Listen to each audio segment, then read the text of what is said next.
1, 2, 3, 4.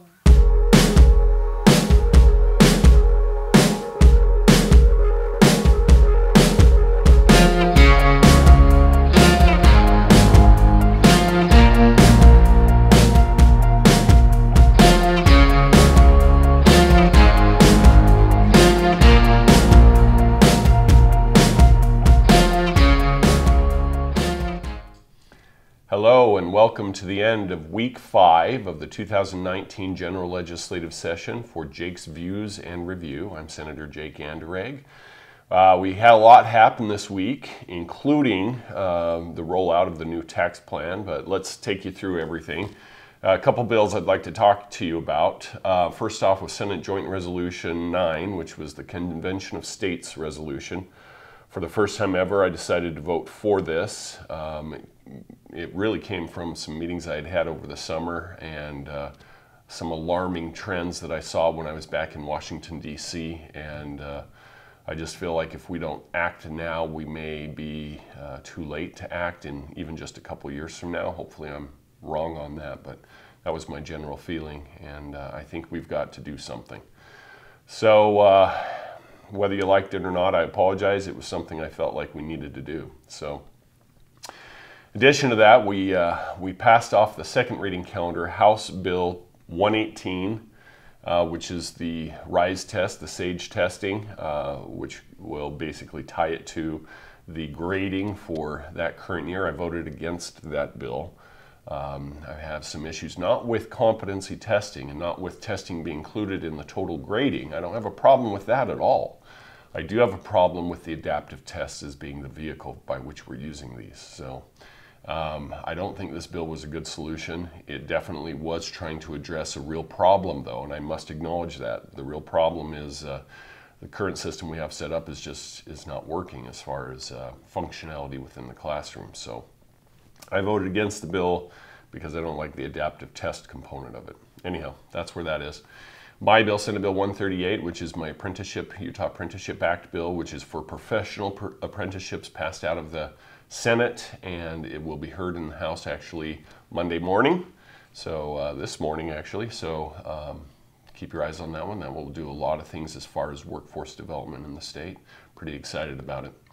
Well, the big bill is House Bill 441, which is the Tax Equalization Act. This is a bill that we're going to be damned if we do and damned if we don't. I don't know how to get around it. We have a structural imbalance in our budget that is even getting worse and worse and worse. On top of that, we're piling on things like Medicaid expansion.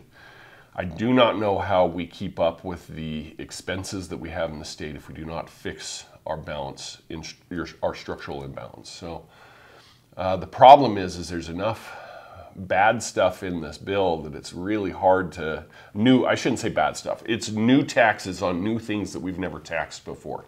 Taxes on services and whatnot. Now this is under the mindset of broadening the base and lowering the rate. So everybody is paying a little something.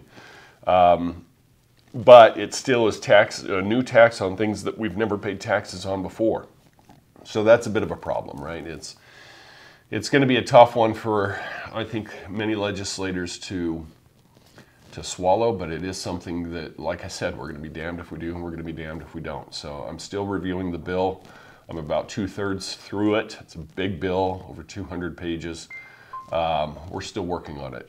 With this video, I recorded a video with Senator Lyle Hilliard, who is our former Executive Appropriations Chair and current Public Education Chair, where he lays out some of the arguments of why this tax reform is needed so that we can stop pilfering the education fund. So I am not entirely certain that we've got this worked out, but we're going to continue to move forward on it. We still got 2 weeks left.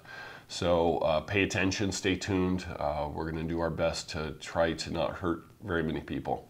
I don't know how we get around it though. So as ever with these videos, you can see my last week's survey and then this week's survey. Including that Convention of States, I actually have about 55% support from my district of those who responded to the survey anyway. So anyhow, take a look at those things. You'll see them. They're always very helpful.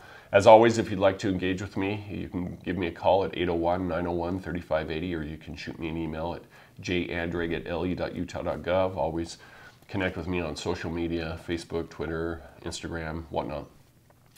And as ever, I look forward to speaking with you and understanding what's important to you and how I might be able to help. And this is Senator Jake Anderegg coming from the Utah State Capitol Complex saying, hey, we'll catch you next time.